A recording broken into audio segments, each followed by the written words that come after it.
Welcome to EDU World Space. So here we're simply going to follow the hint. We know that the mass of the cutout piece is proportional by area to the mass of the entire piece. So we can say that the total moment of inertia would be equal to 1/2 times mr sub o squared. This would equal the moment of inertia of the remainder or the remaining piece plus the moment of inertia of the cutout. Therefore, the remaining moment of inertia would be equal to 1/2 mr sub o squared minus the moment of inertia of the cutout. We can say that the moment of inertia of the cutout would be equal to 1/2 times the mass of the cutout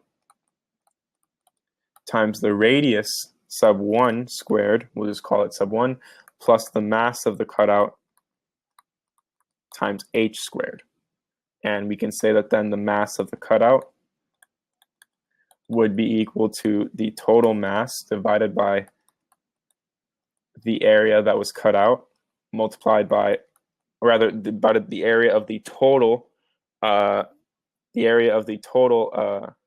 the total area rather multiplied by the area that was cut out, pi times r sub 1 squared.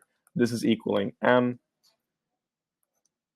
r sub 1 squared divided by the total area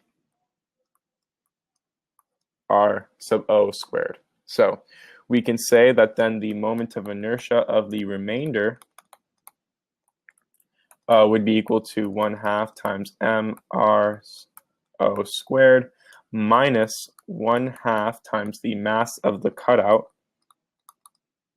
times r sub 1 squared plus the mass of the cutout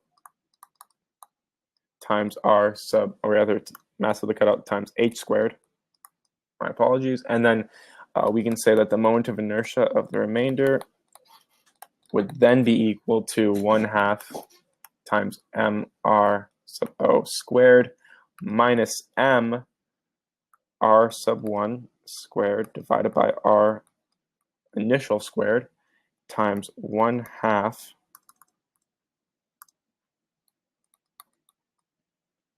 r sub 1 squared plus h squared.